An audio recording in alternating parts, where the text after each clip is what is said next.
Naka-heightened alert pa rin ang PNP sa paligid ng Senado matapos ang nangyaring gulo kahapon.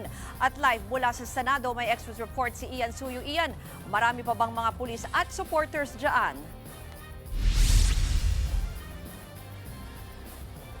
Ruth, kumpara nga noong mga nakaraang araw, mas kakaunti na yung mga supporters ni Senator Bato de la Rosa dito sa labas ng Senado. Yan ay matapos nga yung balita na nakaalis na raw si de la Rosa sa Senate building kaninang madaling araw. Ngayon nga ang ika-4 na araw ng pagbabantay natin dito sa Senado.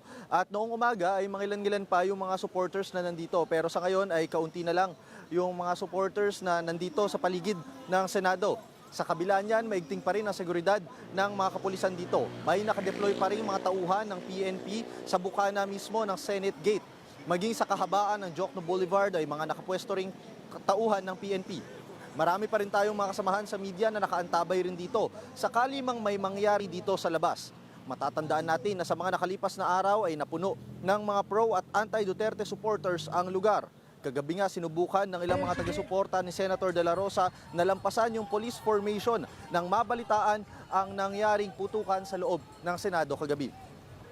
Ruth, sa ngayon nga, heightened alert pa rin yung mga tauhan ng NCRPO pati na rin ng SPD na nandito sa paligid o perimeter ng Senado kung sakali man daw na may mga grupo pa na magsagawa ng kilos protesta. At bukas na rin sa mga sasakyan itong northbound ng Jokno Boulevard, kaya both lanes na po, southbound and northbound ay maaari na pong madaanan.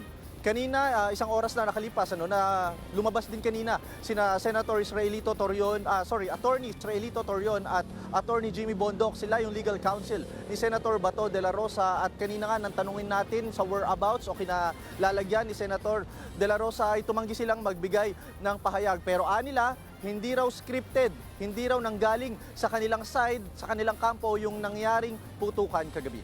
Yan muna ang latest mula dito sa labas ng Senado. Ruth? Yan po ang Express report ni Ian Suyu. Mga kapatid, Ruth Cabalpo, para sa mabilis na pasada ng mga balitang dapat niyong malaman, mag-follow at mag-subscribe sa social media pages ng News 5.